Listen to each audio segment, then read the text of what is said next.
What's up, Bike Rumor fans? I'm here at the Niner booth at Eurobike 2019, and behind me is the all-new RLT alloy. So they just redid their entire RLT road less traveled gravel bike lineup with 3 models, all share the same geometry, but each one has a different frame material, kind of with different intended uses. They all have about 26 mounting points. You can see a lot of this stuff through the frame here. Get a little closer up on those. You got some seat tube water bottle bosses. These 3 here are for frame bags, and they're going to have some custom frame bags probably available that match that exactly. Top 2 bento box mounts. On the fork, you got a ton. You got 3 kind of accessory cage mounts here, fender rack mount down here, fender rack mounts on the inside, and then on the fork you've got bolts, front and rear. And then you also have a little port, and they'll have a cover for this when it's not in use, but this is an internally fully sleeved port that comes out down here at the axle and drop out for a dynamo hub, so you can run wired all the way in, super clean. You could mount a light here if you wanted to, or run that wiring up through the racks. So the reason I started with the alloy one is because the alloy model is actually the most affordable. It's kind of the entry point into Niner's gravel bikes, and you can see that airformed, hydroformed tube shaping there. It's probably one of the more shapely ones, even compared to the carbon one. And so these complete bikes will start at about 2,200. So from there it goes on to the steel, and you can see the steel bike right here, which is a lot thinner tubing, but this is Reynolds 853, so it's a high quality steel frame, and these start at 2,700 for the complete bike.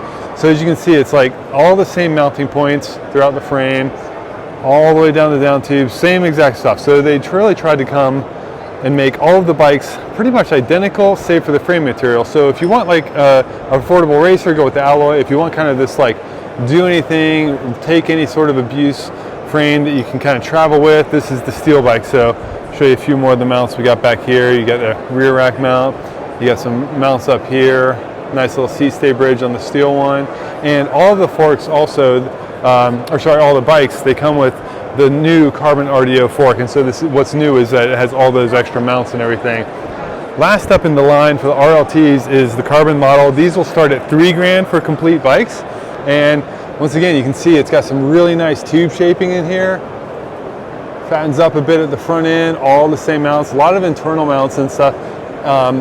Speaking of internal mounts, so the alloy and the carbon bikes all get internal mounts, so the carbon frame has fully internally sleeved tubes, so that when you pop something in one end, it comes right out the other one for super easy installation. And these extra ports here are for things like a front derailleur if you're not running electronics. So the top end build I think comes in around $9 grand with this one, and you'll get the Force Access wireless 2x12 drivetrain. Had to remember all my numbers there. And of course, dropper seat post is what the other port is for. Same fork, all color matched and painted. So this is the top end build in that. Now, the one thing that they didn't send out with the press release is this guy, the MCR Magic Carpet Ride. We've seen this before. We've done a lot of video run-throughs with this at Sea Otter. So not a lot has changed since Sea Otter, except for the fact that it's actually on their website.